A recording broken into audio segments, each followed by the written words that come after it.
So I think I'm going to make this a monthly thing where I answer questions. And so today is the April version of me answering questions that you guys have asked and responding to your comments on my YouTube videos. Accent is something I think about because Gen Am is pretty much the accent I advertise myself as having, but my life experiences show me that some people hear I'm not from America and some people cannot hear it. When it comes to VO work, I wonder if the ones who will be able to detect it think I'm engaging in false advertising by marketing myself as having a general American accent. So, this is interesting because in a way it is false advertising. I haven't heard you talk, so I don't know what accent you have, but general American accent is what most people would consider like a nondescript. If you don't have an accentless, or as we call like neutral English, if you don't speak with that, then don't tell people you have a general American accent because it is lying. If you can pinpoint what that accent is, that would be more helpful. Some ways you can kind of get around it if you've traveled outside the US extensively, or maybe you're not native from America, but you speak English, you can lean on words that don't sound so off-putting. So you can use things like I have an international sound or I have a worldly accent. Those are ways that you can kind of talk around the fact that you don't have a Gen Am accent. I would caution you on saying you have a Gen Am accent if you don't have one. I've done 2 auditions so far for ACX, and I don't know how people say they do 5 or 10 auditions per day because the editing process is so tedious to me. And early on, I experienced this. You don't know how to use your DAW. You don't know what you're doing when you're editing. Everything's just new. It can be a lot. So the first thing to do is to learn your software. Everything gets faster the better you get at using your software, and the better your ear gets, the easier it'll be to edit your audio. ACX auditions are notoriously long. They typically want you to audition a very large excerpt from the book, maybe a whole chapter sometimes. And that's necessary for what it is. It is an audiobook. So it does not surprise me. However, people said they do 5 or 10 auditions per day. I can believe that. If I wanted to, I could do 5 or 10 auditions a day on ACX. You just get faster. Your reads get faster. You don't make as many mistakes. You know how to edit quickly. You learn that you can snap a line in your audio waveform file. You can use a dog clicker or a pen to like snap the lines so you can see where your mistakes are. You can punch and roll. That's another thing you can do to speed up your process. It isn't tedious so much as it's a learning curve. You just got to get past that learning curve. Been stressed out about the different paths I should take on my VO career, but this has really helped me. Thanks. Zach Zone. I don't know. Maybe I'm not going to find you. Let's take a look and see. Dude. Guys, if you're going to use your name on YouTube, you got to put some information there, like who are you? Like at least give me a 1 paragraph about who you are, so that I can, listen to your demos. If you don't have a website, like maybe you have something on Voice 123 and I can listen to it there. But yeah, it seems kind of wasted opportunity to put your name there and not lead it anywhere. It's like a missed marketing opportunity. So yeah, definitely, Zach, if you can change that, I'd love to hear some of your work, but let's just assume that Zach is very, very new. Then you don't need to be stressed about the different paths you should take, man. Like, just do something. I'm a firm believer in action. Action, action, action. Just do something. Analysis paralysis gets you nowhere. I just don't believe in what should I do? Just do. And if you make a mistake, there's really nothing in this industry that you can mess up too badly. You can always fix it or take a different, like a pivot, you know what I'm saying? So don't stress, man. Do what you feel passionate about and see, where it takes you. Hey, Mandy, people expect you to censor yourself as you explain being truthful. That's ironic. It's like people crave authenticity but can't handle it at the same time. When I first read this comment, I was like, yeah, that's exactly how I feel. Because I do tend to have a potty mouth. I do tend to curse a lot. I mean, I'm not like, you beep, beep, beep, beep, beep. It's not like that, but I drop F-bombs because F-bombs have no meaning to me. In the military, we drop F-bombs like crazy. And it's like, I have to explain this to my wife sometimes because she's Korean. And like the F-bomb still shocks her after all these years of marriage. But I think that people's sensitivities towards swear words, curse words, obviously is different for everybody. And if people want to enjoy my content and the cursing is preventing them from doing that, I mean, I could just keep cursing, and to be honest with you, I'll drop an F-bomb here and there. But now that I know that it does make it grating for some people to hear, I mean, just to keep everything accessible, I can limit it. It's not a big deal. I don't really care. Those who I've coached over the past few weeks have heard me drop F-bombs all over the place. It's how I am. But Mandy's absolutely right. To go back to her point, if cursing or swear words is you, and you're not reading a script, you're just talking in a way to develop your story. I have a whole video about developing your story. If that's the case, then use it. Because once you start actively thinking about what it is you're saying, like, oh, don't say the F-bomb, oh, don't do that, it takes you out of the story. It takes you out of what is real, okay? Which is why, just for a talking head video like this, it's easy for me to not use curse words because I'm very aware, I'm very present in what I'm saying. But if I start telling you guys a story or something right now about the military, about, my time here in Korea and stuff, and I just let myself go into that story with disregard of the camera, I can't help but say swear words. It's just gonna come out. And it's not me just trying to be cool and sound like edgy. No, it is what it is. So she is absolutely right. Like, if cursing or switching to another language in the middle of a sentence is what you do when you're being authentically you have to do that. You just have to. So yes, thank you for pointing that out, Mandy. Thank you for your videos. I've learned a lot. Key takeaway, acting is being absolutely truthful under the imaginary circumsnacks. Circumsnacks. That is a new one. I have never said circumsnacks. And it almost could have been a whole different word altogether. I'm glad I stopped myself. But yeah, circumsnacks. But yes, she's talking about my Meisner quote. Sanford Meisner, acting is being absolutely truthful under the imaginary circumstance. That one sentence is acting. That is everything you need to know about how to book a job. That literally, guys, that's literally the blueprint in the most concise, succinct form possible. And the sooner you can understand that sentence and what it means for you and how to do that, man, this when the bookings and everything starts happening. Goes to show you can find mentors anywhere.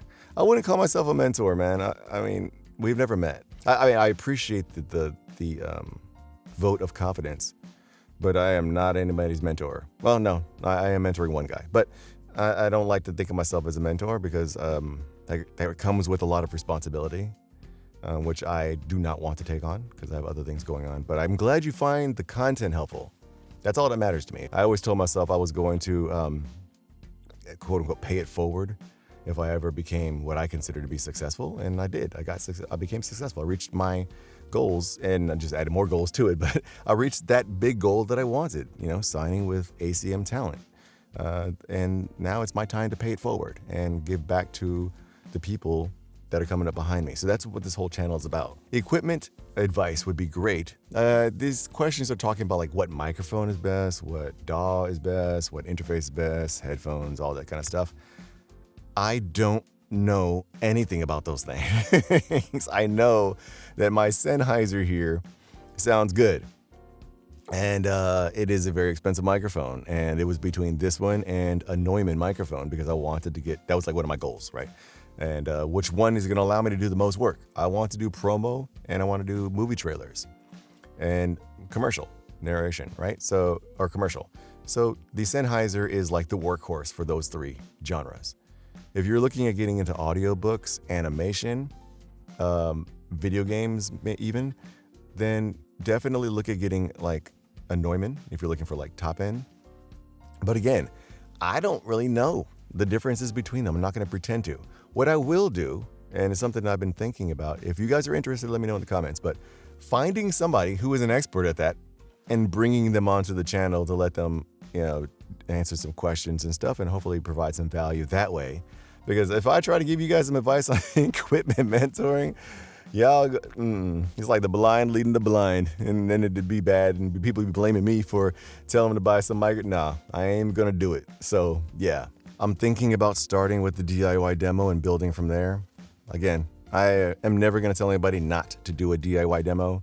Most people who say don't do a DIY demo are demo producers and agents. And the reason why they say no, it makes sense. A demo producer knows how to make a demo. So obviously they think they're better than you because they are better than you. And most time demo producers are trying to help you, sign with an agent, which is why agents want a great demo because they need to know what you can do, right? But if neither of those are necessary, if you're not trying to go with an agent, you're just trying to be on a pay-to-play site or on Fiverr or on Upwork, or you're not at that level yet to be reaching out to an agent, and you haven't been in this industry very long and don't even know how to act yet, don't get a pro demo, guys. All right, do a DIY demo and get out there and try to find some beginner work. Hey man, y'all better listen to DJ. Just 24 hours after this be yourself stuff, I got shortlisted. Overly simplified, but yeah, be yourself and you'll get shortlisted. It's not a guarantee, but people can hear real. You know what I'm saying? They know when you're being yourself and you're not putting on a facade or an act. And yeah, people gravitate towards what's real and authentic. So if that's what you did and you got shortlisted, you deserve it. A real DJ quote: "I made this. If you don't like it, fuck you." That's why culinary school didn't work out for me. But it is kind of the attitude you need to carry, at least as it relates to the audition. Okay, and when you're in the session with the client, you never say, "Client, if you don't like it, fuck you." No. You give the client what they want because they're paying you. But in an audition, stop trying to think about what the client wants, man. You got the specs there. Conversational, friendly, genuine. If that's the specs, do they want me to go up here and down on that word? Should I pause? Or no, don't pause. If you're going through all of those steps, you're doing too much already. You're not going to book the job. Okay? Again, going back to what I said, action, action, action. You have to have a conviction in your decision-making when you do these auditions. And that conviction comes from the confidence of being authentically real and you. After you do that, and this comes with training, obviously, you got to get better and better at doing this. If you give an audition where you know what, yeah, that sounds exactly like me, then all you can say is, "Hey, I hope you like it, because if you don't, fuck you." I mean, that's the attitude you have to have. On to the next. Next audition, let's go. If you approach voiceover that way, it'll be a lot easier for you, because if you start pining over every single audition and thinking, "Oh my God, am I going to get it?" that rumination is going to drive you insane. So you need to have more of this kind of attitude. Just for the audition, though. Never for the actual job. Is your wife a voice actor too? No, she is not. My wife is Korean. She did book one job. I helped her get a job in Korean a while back on Fiverr. She got paid $100 for it. And she heard her voice and she's like, "Nope, never want to do it again." It's just not my wife. It's not what she does. I made nearly all of these mistakes, starting with the curse of a good voice, but minus mic obsession. Yeah, man, I remember hearing your voice for the first time. You have a very nice voice, like ASMR level voice. So it's really, really good. I still make most of my own demos and videos, though. It's just what I have to do with the resources I have, although I'm hesitant to share them in spaces with high makas. Yeah, those basically pretentious assholes. Yeah. You can make your own demos and stuff for as long as you need to. Until you start reaching out to agents, hey man, just do you. Make your demos and shuffle stuff around, refresh a demo. If you have a light bulb moment and you're like, "You know what, I can do that read better," go for it. Re-record it, throw some music on it, and keep on moving until you get better and better. You'll level up, guys. You'll get all this stuff. I've been through all of it. All right, if I could show you every single demo, I literally have hundreds of demos, me shuffling around, adding new spots, finding a commercial on YouTube and giving my own rendition of it and putting that in the demo. I've done it all. Hi, I love your videos. I'm a humble beginner and I seem to have trouble sounding like I am reading my script instead of letting it flow naturally. Do you have any advice on how to not sound like it's being read? The advice is in the video. Hold on a second. I didn't even know what video it was on, but I'm looking at it. The most important, this is the video that literally tells you how to do that. Did you watch the video? Guys. Man, it's like, yeah. I don't know how to answer the question because the answer is in the video. Watch the video. Oh yeah, Andrew. This sounds like a fantastic way of learning. Email sent and looking forward to watching this methodology grow. Yeah, so Andrew and I actually had a session together, 3 weeks ago, I think it was? What he's referring to is I did not start this channel to coach, okay? I started this channel just to talk to my old self. But as I started making content, guys, you guys have shown me that the way I see voice acting, is refreshing. And so I started thinking about how can I help people be more of themselves, instead of sounding so reedy. And I discovered it myself, okay, that's how I did it. And so I did create like a little methodology. And so I took on a small cohort of people. I believe now we're at 8 students? I call them students, but they're really guinea pigs. And we had coaching sessions, and it was amazing. It was amazing. I learned so much from Andrew. I learned so much from all the other students that decided to take a risk and spend some time with me. And if you're interested in that kind of thing, I do have a link in my video descriptions that you can book a session with me. Our session was awesome. I saw the transformation happen real time. And I think I got more from this session than you did. So thank you again for your time. After watching this video, I went back and listened to my voice, pace, and pitch. And I realized I'm trying to sound like a down-to-earth gossip vlogger, and I'm cringe. Seriously. Yeah, it takes a lot to not cringe at ourselves, especially early in the process of finding out who you are. Try not to be your own worst critic. We will be. We will be our own worst critics, but start to fall in love with your storytelling, with who you are. Start to really appreciate the unique point of view and perspective and flavor that you bring to this world of voiceover, because only you can do that. Only you can be you. And making the mistake of trying to sound like your favorite anime voice actor, or trying to sound like me, or trying to copy the way somebody says their words, or it's inevitable that we're going to find somebody that we envy. I don't say envy, that we want to emulate and push ourselves to copy that. You gotta try not to do that. You gotta settle into who you are, find out who you are as quickly as possible. If you're making content about vlogging, I'm pretty sure that you can probably find some moments in there where you were authentically you. And it probably sounds a lot different than when you felt cringe. You'll know it. You'll know when you're in the story and you're being authentic and just real. You feel it. Matter of fact, Robert from this video, we also had a coaching session together. And, I'm pretty sure I saw him find it too. He found it. And it's not something you find done, got it.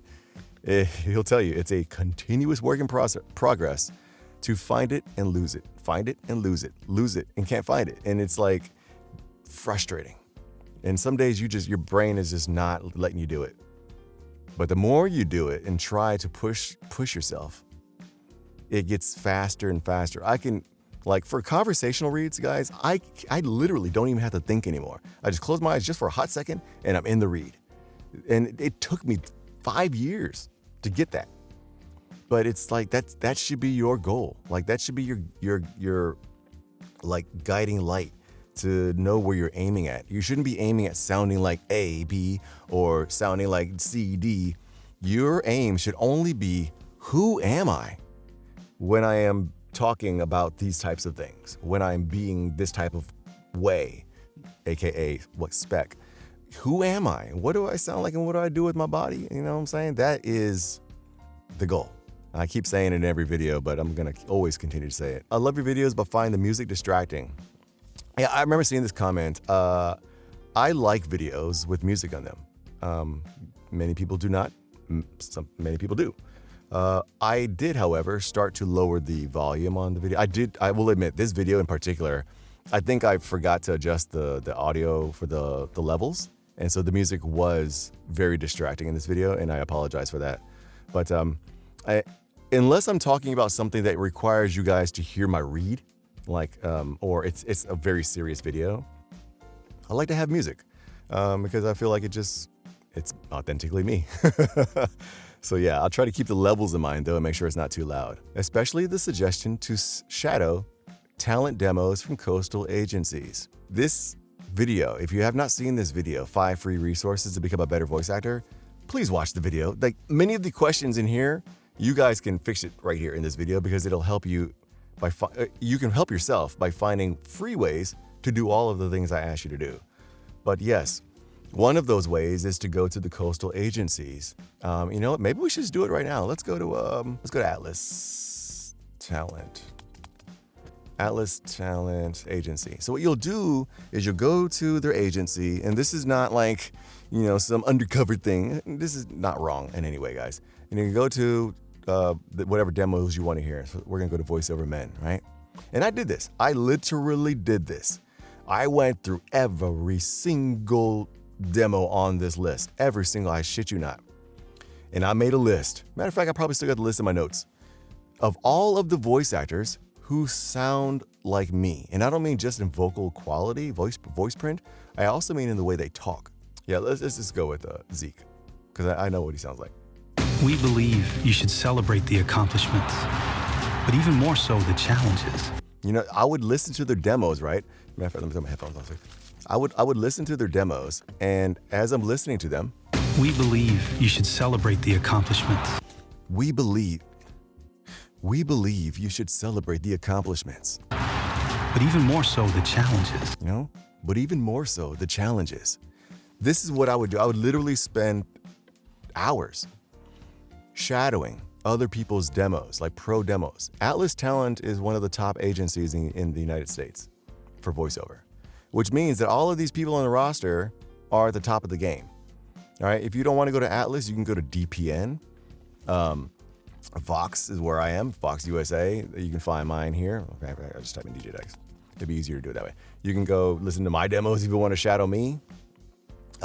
Basically, you want to go to these websites and listen to the demos that sound like you and just copy them, shadow them. And what'll happen is you'll discover that as you try to shadow them, you'll get it. It'll be close and you can listen. Okay, I sound like similar. And then the more you do it, you'll begin to kind of develop a style. The goal is not to copy them to sound like them. The goal is to copy or to shadow the demo so that you will find out what you do naturally. So the reason why Zeke is a good example for me to follow is because his intonation is naturally what I would do anyways. As a matter of fact, I've been told that I sound similar to Zeke in the way that I read my scripts. But other people may go down on a certain word, and I have a tendency to go up on a word. And you'll notice those differences. You can make a lot of progress just by doing that step there, okay? So I really highly recommend doing that.